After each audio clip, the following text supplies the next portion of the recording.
നിർത്തിയാ നിർത്ത്. முதல்ல காசு விஷயம் பேசி அதுக்கப்புறம் அண்டோன் எதுக்கு சார் இந்த மாதிரி ஒரு பேச்சு? காசு விஷயமல்லே, வேலைதான் முக்கியம். உங்க மேல எனக்கு நம்பிக்கையே கிடையாது. எதுக்கு வேலை முடிஞ்சதுக்கு அப்புறம் கலாபிலா மாதிரி ஒரு பேச்சு? റേറ്റ് சொல்றா. 500 രൂപ കൊടു. ഒരു 300 രൂപ ഞങ്ങൾക്ക് ലോഡ് ഞങ്ങൾ ഇറക്കാം. നീ ആരുടെ റേറ്റ് പറയാൻ? ഞങ്ങൾ ഇറക്കേണ്ട ലോഡിന് റേറ്റ് പറയേണ്ട ഞങ്ങളാ. വെറുതെ ഉടക്കുണ്ടാക്കാൻ നോക്കണ്ട. ഇത് ഞങ്ങളുടെ അതിർത്തിപ്പെട്ട ലോഡാ. തല മാത്രമേ നിങ്ങളുടെ ഭാഗത്തുള്ളൂ. ഓടല് ഞങ്ങളുടെ യൂണിയന്റെ അതിർത്തിയില്ല. അതെ, തലയാണ് മോനെ മുഖ്യം. ഈ ലോഡ് CTU-കാർ ഇറക്കും. അതെ, അങ്ങ് പോയി പറഞ്ഞാൽ മതി. ഇത് ഞങ്ങളുടെ ലോഡാ, ഞങ്ങൾ ഇറക്കും. മാരിയപ്പാ, ഇറക്കടാ സാധനം. ഇങ്ങോട്ട് മാറി.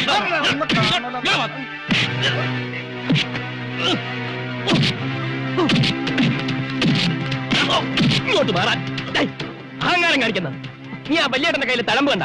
ചുമരെടുത്തുണ്ടായ തഴമ്പാത്. ആദ്യം പ്രായമായവരെ ബഹുമാനിക്കാൻ പഠിക്കണം. അവനെ വിട്, ആണുങ്ങളത്തോട്ട് വാടാ. ഏത് ചുമലക്കാടായി ചാക്കി തൊടാൻ ചങ്കൂറ്റം? തൊടുന്നവന്റെ കൈവെട്ട് ഞാൻ. അടിച്ചോക്കാൻ ധൈര്യമുള്ള മുമ്പോട്ട് വാടാ. വെറുതെ ചോര കണ്ട് തല ഇറങ്ങി വീഴാതെ പോടാ പോടാ പോടാ പോടാ.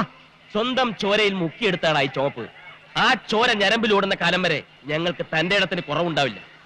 വെടിക്കെട്ടുകാരനെ ഉടുക്കൊട്ടി പേടിപ്പിക്കാതെ തരത്തിൽ പോയി തത്തടാ.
ഒന്ന് പിടിച്ചു മാറ്റടാ.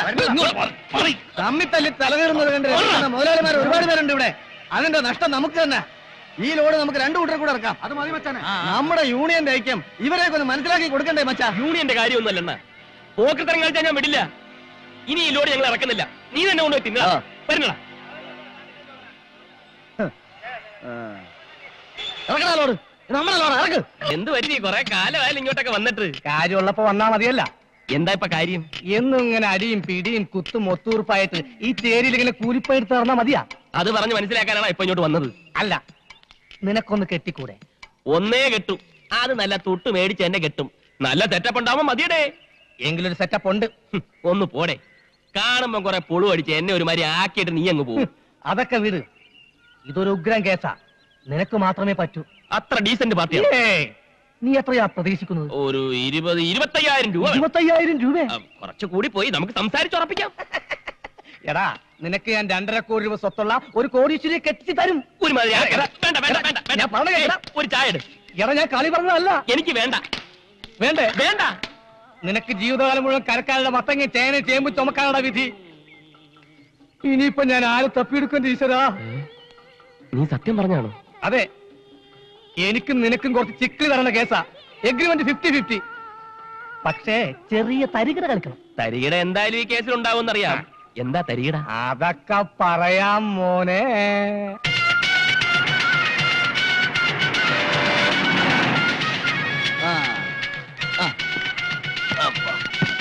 കണ്ണപ്പാ, ഇവിടെ വാ, ഇവിടെ വാ.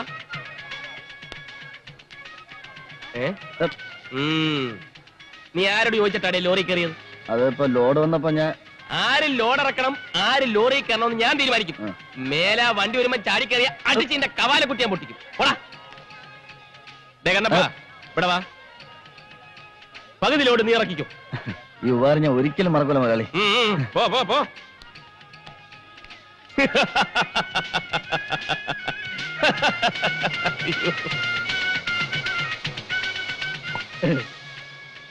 മച്ചാനെ മച്ചാനെ, എനിക്ക് മാട്ടുപ്പെട്ടി ജംഗ്ഷനിൽ ഒരു കട തുറന്നു തരാൻ പറ്റുമോ? കട? ഒരുപാട് ചാക്ക് സാധനങ്ങൾ അടുക്കി വെക്കാൻ പറ്റിയ കട. എന്നിട്ട് എനിക്ക് വരുന്ന ലോഡ് മുഴുവൻ ആ കണ്ണപ്പനെ കൊണ്ട് ചോപ്പിക്കണം. ഏത് കണ്ണപ്പൻ? ചെറ്റക്കണ്ണപ്പൻ. ചേട്ടക്കണ്ണപ്പൻ? എന്റെ ആത്മാർത്ഥ ശത്രു. നിനക്ക് ഒരു കടയല്ല 9 കട ഞാനിട്ട് തരും. ഞാൻ പറഞ്ഞ മറ്റേ കാര്യം എന്തായി? അതൊക്കെ ഓക്കെ. ഞാൻ ഗൾഫിൽ കിടന്ന് പൊരി വെയിലത്ത് കഷ്ടപ്പെടുന്നാക്കിയ കാശ് കൊണ്ട് കുറെ ഏജൻസി എടുത്താ നിങ്ങൾക്ക് ഇവിടെ പണി വന്നത്. ഉത്തരവാദിത്രം നോക്കിയെടുത്താൻ പറ്റില്ലെങ്കിൽ അതങ്ങ് പറഞ്ഞാൽ മതി. ഞാൻ പൂട്ടിക്കിട്ടി എന്നെ പാട്ടിന് പോവും. പിന്നെ ഞം കഴിക്കാനേ നീയൊക്കെ വേറെ പണി അന്വേഷിക്കേണ്ടി വരും. പരമതണ്ടി, ദരിദ്രവാസി, ചെറ്റ, നാറി, കള്ളുകുടിയൻ, തല്ലുകൊള്ളി, താൻ തോന്നി.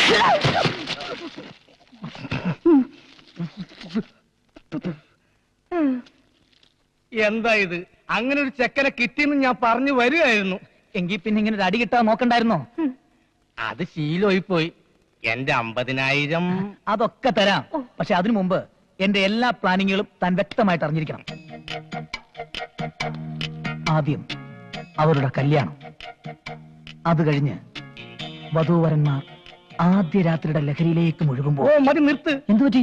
എനിക്ക് നാണാവുന്നു. അയ്യേ, അതിന് ഞാൻ അവരുടെ കിടപ്പറയിലേക്ക് അല്ല കടന്നു ചെല്ലുന്നത്. അല്ലേ? അല്ല, ഞാൻ ഒരുപാട് പ്രതീക്ഷിച്ചു. പറ. പിന്നീട് ആ പ്രഭാര പ്രഭുവിന്റെ അടുത്തേക്ക് ഞാൻ ചെല്ലും. എന്നിട്ട് ഞാൻ ഉറക്കെ വിളിച്ചു പറയും, തന്റെ മകൾ കെട്ടിരിക്കുന്ന ഒരു തെണ്ടിയാണെന്ന്. ഇത് പുറത്തു പറഞ്ഞ തല്ലുകൊള്ളില്ലേ? കൊള്ളും. പോലീസ് പിടിക്കില്ലേ? പിടിക്കും.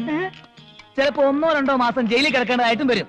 അതിനൊക്കെ കൂടി ഈ 50,000 രൂപ നല്ല ചോള പോലെ തനിക്കാൻ കൂടെ തരുന്നത്. എനിക്ക് തരണ്ട. കാശ് കിട്ടിട്ട് എന്താ കാര്യം? അനുഭവിക്കാൻ ആളില്ലെങ്കിൽ തീർന്നില്ലേ? ഇതുപോലൊരു ചതിക്ക് കൂട്ടുനിന്ന ആ തെണ്ടി പ്രഭു എന്നെ എടുത്തിട്ട് പൂശും. ബാക്കി ജീവൻ ആ മച്ചാനും എടുക്കും. കരയാതെ, അങ്ങനെ ഒന്നും ഉണ്ടാവില്ല. അതിനു മുമ്പ് നിന്റെ ജീവൻ ഞാൻ എടുക്കും. ഇല്ല, നിങ്ങൾ പറഞ്ഞ ഒരാളെ എനിക്ക് കിട്ടിയിട്ടില്ല. ഇനി അഥവാ കിട്ടിയിട്ടുണ്ടെങ്കിൽ തന്നെ അവനെ ഇട്ട് വിട്ട് തരികേയില്ല. മനോര, നീ വിട്ടുതരില്ല? ഇല്ല ഇല്ല. ഇയാക്കെന്താ ചെവി കേട്ടൂടെ? ഇല്ല ഇല്ല ഇല്ല. നന്ദിയില്ലാത്ത ചേട്ട.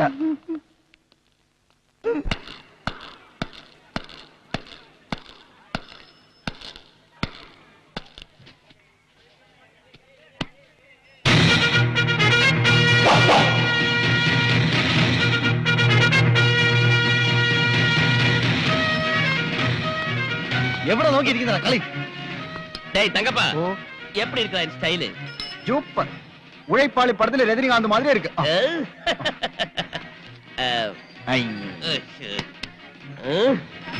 உழைப்பாளி இல்ல, இறைப்பாளி. டேய் சின்னசாமி, ஒரு ஃபில்டர் வெல். എന്താ മച്ചാനെ, ഇത് പണിക്കൊന്നും പോണില്ലേ? കൂലിപ്പണിയൊക്കെ അങ്ങ് നിർത്തി. അലവലായി. ഇവിടെ കാണും ഒരുപാട് ചരക്കിറക്കാൻ പറ്റുന്ന കടകൾ പോലും വിൽക്കാനുണ്ട്. എന്താ ഇരിക്കുന്നത്? എനിക്ക് വാങ്ങാനാ. എന്താ ലോട്ടറി വല്ലതും അടിച്ചോ? ആ, അടിച്ച പോലെ തന്നെ. ഒരു 50 ലക്ഷം രൂപ മുടക്കിയാ ആ കട ഇങ്ങ് വാങ്ങാം. 50 ലക്ഷമോ? ഒരു 2.5 കോടി വരെ മുടക്കാൻ ഞാൻ തയ്യാറാ. ഇവനെന്തേ വട്ടായോ? മുനിയാണ്ടി, എന്റെ കടയിൽ ചരക്കിറക്കുന്ന പണി നിനക്കും നിന്റെ യൂണിയൻ തന്നിരിക്കുന്നു. എങ്ങനെയുണ്ട് ഈ സ്റ്റൈൽ? മാച്ച് ഉണ്ടോ? മാച്ചൊക്കെയാണ്. ഇതിട്ടോണ്ട് വേണം എനിക്ക് പെണ്ണ് കാണാൻ പോയാൽ. അതെ, ഒരു ചെറിയ പ്രശ്നമുണ്ട്. അതെ, പ്രശ്നമെന്ന് പറഞ്ഞാ വേറൊരുത്തർ എന്നെ പറഞ്ഞു വെച്ചതാ. അയാളുടെ പ്രതികാരം തീർക്കാൻ വേണ്ടിയാ ഈ കല്യാണം നടത്തുമെന്ന് പറഞ്ഞത്. ചതിയാ. കെട്ടിക്കഴിഞ്ഞ അന്ന് തന്നെ നീ ഒരു തെണ്ടിയാണെന്ന് അയാൾ വിളിച്ചു പറയും. പിന്നെ തല്ലിന്റെ മേളൊരുക്കും എനിക്കും നിനക്കും കൊന്നുകളയും. എനിക്കിത് അറിയാവുന്നത് കൊണ്ടാണ് ഞാൻ ആ പരിപാടി ക്യാൻസൽ ചെയ്തത്. എനിക്ക് ആ കൊടിച്ചെരി കെട്ടിയേ പറ്റൂ. 2.5 കോടിയുടെ സ്വപ്നം ഞാൻ കണ്ടു കഴിഞ്ഞു. ഇത് നടന്നില്ലെങ്കിൽ പിന്നെ ആ കണ്ണപ്പന്റെ മുഖത്ത് നോക്കാൻ പറ്റില്ലടേ. ഞാൻ എന്ത് ചെയ്യാനാ? ഞാൻ ആലോചിച്ചിട്ട് ഒരു വഴിയും കാണുന്നില്ല. ആലോചിക്കേണ്ട രീതിയിൽ ആലോചിക്ക്. എന്തെങ്കിലും ഒരു വഴി കിട്ടും. ഇവിടെ ഇരി. പാഷ, ഒരു റീത്ത്. എന്തിന്? എല്ലാം പറയാം. മനോഹര, ഇവിടെ ഇരി.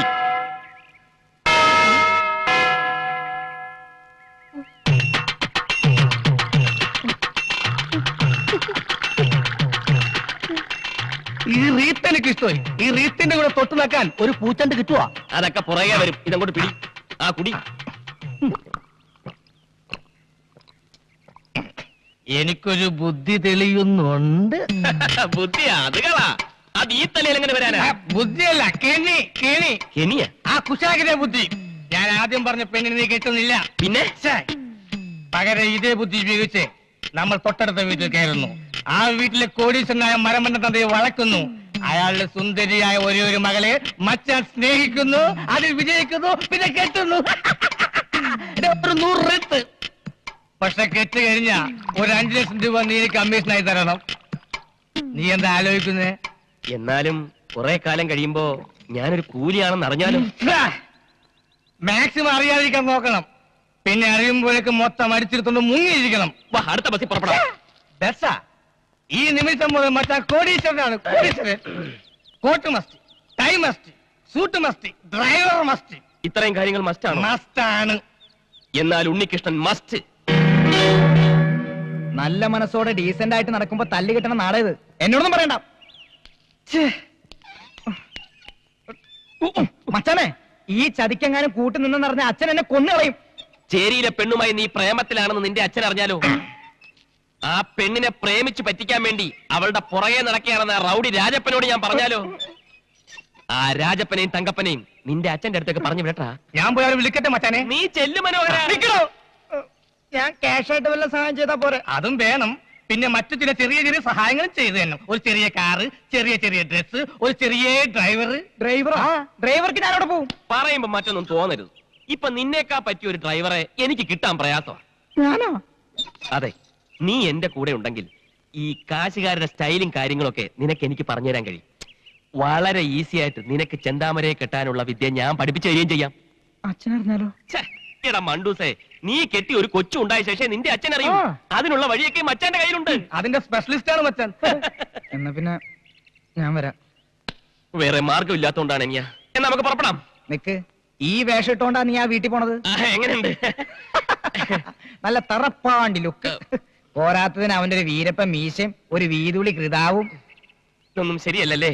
പിന്നെ ഞാൻ എന്താ ചെയ്യേണ്ടത്? നിന്റെ ഈ മൊത്തം സെറ്റപ്പ് ഒന്ന് മാറ്റണം. എന്നിട്ടൊരു ചെത്ത് സ്റ്റൈലാക്കി തരാം ഞാൻ. ഗട്ടർ സൂക്ഷിച്ചു പോടേ.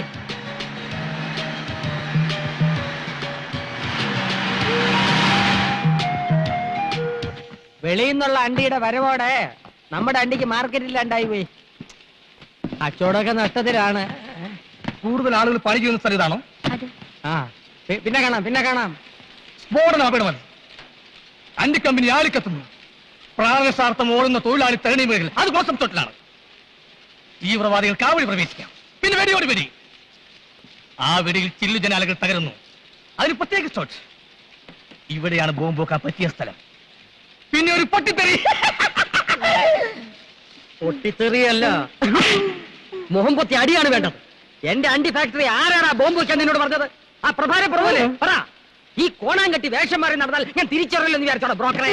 ഞാൻ ബ്രോക്കറല്ല, പിയാണ്. പി എന്ന് വെച്ചാൽ പാഴാണ്ടി എന്നാണ് അർത്ഥം. അല്ല, വലിയ വലിയ കോടീശ്വരന്മാരുടെ കൂടെ നടക്കുന്ന ചിങ്കരി എന്നാണ് അർത്ഥം. ഈ നാട്ടിൽ ഞാനല്ലാതെ വേറെ ആരാടാ കോടീശ്വരൻ? അയക്കെന്തിനാണ് ഇവിടെ പണി? സിനിമ പിടിക്കുന്ന പണി. അയ്യോ, അയാളിപ്പോ എവിടെയാണ്? പുതിയൊരു ദൂരദർശൻ തുടങ്ങാൻ വേണ്ടി വന്നതാ. അപ്പൊ പഴയ ദൂരദർശനൻ സർക്കാരല്ലേ, സാമ്പത്തിക ഞെരുക്കം കാണും. എന്റെ സാറിപ്പം മഹാഭാരതം പോലുള്ള സീരിയസ് ആയി പിടിച്ചോണ്ടിരിക്കുകയാണ്. 2 അണ്ടി കമ്പനി മുതലാളിമാരുടെ കുടിപ്പകയുടെയും മത്സരങ്ങളുടെയും കരളലിയിപ്പിക്കുന്ന ഇടി സീരിയൽ. ഒരു മുതലാളി മണ്ടൻ, മറുമുതലാളി മരമണ്ടൻ. അവസാനം ഇരുവരും തമ്മിൽ തല്ലി കുത്തിച്ചാകുന്നു. രഹസ്യം കഥ. അവസാന ഭാഗം പിടിക്കാൻ ഉദ്ദേശിച്ച ഞാൻ ഇവിടെ വന്നത്. ഞാൻ ലൊക്കാലിറ്റി കാണാൻ വന്നതാ. പൊട്ടിത്തെറി ഇവിടെ വെച്ചാണ് ഉദ്ദേശിക്കുന്നത്. അതിന്റെ കാര്യമാണ് ഞാൻ നേരത്തെ പറഞ്ഞത്. പച്ച തെറിയേക്കണ്ടെങ്കിൽ ഇറങ്ങി പയ്ക്കാം. ഞാൻ ഈ സ്ഥലം സിനിമാ പടം പിടിക്കാൻ കൊടുക്കൂല. ഇല്ലെങ്കിൽ വേണ്ട, പിന്നെ ചോദിച്ചില്ല പറഞ്ഞാന്ന് പറയരുത്. ഞാൻ പോവേണ്. എങ്ങോട്ട്? കാലൊടിഞ്ഞ ഇല്ല, ചിരട്ട സാറിന്റെ അടുത്തേക്ക് പോവേണ്. ആ സാറ് കമ്പനി തരാതിരിക്കില്ല. കമ്പനി തരുന്നെന്തിനാണ് ഉറപ്പ്? എന്റെ മുതലാളിയെ പോലെ അവിവാഹിതനും കോടീശ്വരനുമായ ഒരുത്തനെ വളർത്തിയെടുക്കാൻ ഏത് പെമ്മക്കളുടെയും ബുദ്ധിയുള്ള തന്തമാര് ശ്രമിക്കും. സുന്ദരൻ, സുമുഖൻ, സുശീലൻ, നായർ. ഓ, ചെറുക്കന്റെ പേര് സുശീലൻ നായർ എന്നാണല്ലേ ഫസ്റ്റ് പേര്? അതല്ല, അത് വിശേഷണം. പയ്യന്റെ പേര് ബാലകൃഷ്ണ. ആരോടും പറയില്ലെങ്കിൽ ഞാൻ രഹസ്യം പറയാം. ആ പ്രഭു സാറിന്റെ മൂക്ക് വേണ്ടി ഈ മുതലാളി ആലോചിക്കാൻ എന്നെ ഏൽപ്പിച്ചിരിക്കുക. എങ്കിൽ ഞാൻ പോട്ടെ. പോകാൻ വരട്ടെ. ആ ആലോചന ക്യാൻസർ ചെയ്. പണ്ടേ നിന്റെ സ്വഭാവം ഇങ്ങനെയാണ്. ഏതെങ്കിലും നല്ല കേസുകൾ വരുമ്പം നീ പ്രഭുവിന് തട്ടും, പിന്നെ ഞാൻ അത് മുടക്കാൻ നടക്കണം. ഡേയ്, ഈ ചെറുക്കനെ എനിക്ക് വേണം. ആ പ്രഭാര പ്രഭു ആശിച്ചത് ഞാൻ നേടിയെടുക്കും. നീ പടം പിടിക്കുകയെ ബോംബ് വയ്ക്കുകയെ എന്തൊരു വേണേ ചെയ്തോ. വേണേ എന്റെ അണ്ടി ഫാക്ടറി മുഴുവനോടെ നീ കത്തിച്ചോ. എടേ, എനിക്ക് ആ ചെറുക്കനൊന്ന് പരിചയപ്പെടണല്ലേ. തികച്ചും യാദർച്ഛികമായിട്ടാണ് പരിചയപ്പെട്ടതെങ്കിലും എനിക്ക് നിങ്ങളെ ഇഷ്ടമായി. നമുക്ക് വീണ്ടും കാണണം. എന്റെ മനസ്സിൽ ചില കണക്കുകൂട്ടലുകളൊക്കെ ഉണ്ട് കേട്ടാ. ഓക്കെ.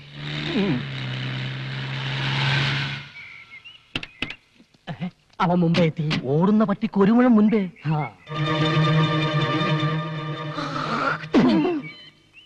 ഇവൻ വന്ന സ്ഥിതിക്ക് ഞാൻ ഒരു കാര്യം തീരുമാനിച്ചു കഴിഞ്ഞു. എന്തൊരു ഡിസ്ക് എടുത്താലും ശരി, എന്റെ മോളെ ഈ ചെറുക്കനെ കൊണ്ട് തന്നെയും കിട്ടി. ഇത് റിസ്ക് തന്നെയാ. ഇതെന്റെ ഒരു വാശിയാണ്. സ്വന്തം മോളുടെ ജീവിതമാണ്, സൂക്ഷിക്കണം. അതാണ് എനിക്ക് വലുത്. എന്നെ നീ ഒന്ന് പരിചയപ്പെടുത്തണം കേട്ടാ. യെസ്. ഞാൻ കുബേര, കുമാർ കുബേര. ഞാൻ കൃഷ്ണ, ബാലകൃഷ്ണ. ഇപ്പൊ പോയവൻ എന്തിനാ ഇവിടെ വന്നത്? ഇയാൾ എന്തിനാ ഇപ്പൊ ഇങ്ങോട്ട് വന്നത്? ഞാൻ പരിചയപ്പെടാൻ. അയാൾ പരിചയപ്പെട്ടിട്ട് പോയി. ആ പോയ സാധനം ഫ്രോഡാണ് കേട്ടാ. ഈ നിൽക്കുന്ന സാധനം ഞാൻ ഡീസന്റ്. വലിയ മുതലാളിയാ കശുവണ്ടിയുടെ. എത്ര ഫാക്ടറി ഉണ്ട്? ഒന്നോ? ഈ നിൽക്കുന്ന മുതലാളിക്ക് 18 ഫാക്ടറി ഉണ്ട്. എന്തൊരു ഫാക്ടറി? പടം പിടിക്കുന്ന ഫാക്ടറി. അതും കേരളത്തിന്റെ വിവിധ ഭാഗങ്ങളിൽ പറഞ്ഞു കൊടുക്കുകയെ. ഒറീസ, ബീഹാർ, രാജസ്ഥാൻ, ഗുൽമന്ദു, മധ്യപ്രദേശ്. വയറ് നിറഞ്ഞ്. ഈ നോക്കത്താ ദൂരത്ത് കണ്ണും നട്ട് കിടക്കുന്ന സ്ഥലം മുഴുവൻ മുതലാളി സ്വന്തമാക്കാൻ പോണു. ഒരു സ്റ്റുഡിയോ തുടങ്ങാൻ. ഈ ഫോട്ടോ എടുക്കുന്ന സ്റ്റുഡിയോ അല്ല, യുമാറ്റിക്. ഡ്രൈവർ, ഇയാൾക്ക് മനസ്സിലായില്ല, ശരിക്കും പറഞ്ഞു കൊടുക്ക്. ഈ ടിവിയിൽ വന്ന സിനിമയില്ലേ, അത് പിടിക്കുന്ന ഫാക്ടറി. ദൂരദർശനൻ. ആ, പുതിയതായിട്ടൊരു ദൂരദർശനം തുടങ്ങാൻ വരുന്ന ആളാണെന്ന് ഇയാള് പറഞ്ഞു. തോനെ കായാവൂലേ? ഓ, ഒരു 5 കോടി. എടോ പിയെ, ഇവിടെ പരിസരത്ത് എങ്ങനെ 5 സ്റ്റാർ ഹോട്ടൽ വല്ലതും ഉണ്ടോ താമസിക്കാൻ? ഇല്ല സാർ. ഇല്ലേ? എങ്കിൽ ഈ ദൂരദർശന്റെ പരിപാടി ഇവിടെ വെച്ച് അവസാനിപ്പിച്ചിരിക്കുന്ന അച്ഛനോട് ഫോൺ ചെയ്ത് പറഞ്ഞേരെ. എന്റെ വീട്ടിൽ താമസിക്കാന്ന് പറയണേ. സാർ, സാറിന് വിരോധം ഇല്ലെങ്കിൽ ഈ കുബേർ സാറിന്റെ വീട്ടിൽ താമസിക്കാം. എനിക്കത് ബുദ്ധിമുട്ടാവും. ഇപ്പൊ ഇവിടുന്ന് പോയ ആൾ ഇത് തന്നെയല്ലേ പറഞ്ഞത്? അയ്യോ, അവന്റെ വീട്ടിൽ താമസിക്കരുത്. അവന്റെ ഭാര്യയ്ക്ക് പകർച്ചവ്യാധിയാണ്. നിങ്ങളുടെ ഭാര്യയ്ക്ക് ഒരു വ്യാധിയില്ല. ഇനി വരാതെ നോക്കണം. മറ്റൊരു വഴിയില്ലെങ്കിൽ നമുക്ക് ഇയാളുടെ വീട്ടിൽ താമസിക്കാം അല്ലേ? ഡ്രൈവർ, ഒരു 50,000 രൂപ ചെക്ക് എഴുതി കൊടുക്കൂ. അയ്യോ, പണം തന്നെ എന്നെ അവമാനിക്കരുത്. ഇതൊരു സഹായമായിട്ട് കരുതണം, എന്റെ മനനിമ്മതിക്ക് വേണ്ടി. ശരി ശരി ശരി, എങ്കിൽ നമുക്ക് ഇയാളുടെ വീട്ടിലേക്ക് പോവാം. ഡ്രൈവർ, വണ്ടി എടുക്കും.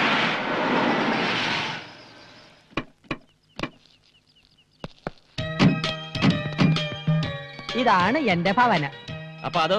അതൊരു കൂതറ ദരിദ്രവാസിയുടെ. അയൽവാസി ഒരു ദരിദ്രവാസി. മൊത്തത്തിൽ ആ. ഒരു ചീപ്പ് ലുക്ക്. നമ്മുടെ സർവൻസിന്റെ കോട്ടേജിന്റെ അത്ര പോലും വലിപ്പമില്ല. കുറച്ച് ദിവസത്തേക്കല്ലേ അഡ്ജസ്റ്റ് ചെയ്യാം. ഡ്രൈവർ, പെട്ടി എടുക്കൂ. പെട്ടിറേ. ചെന്താമര.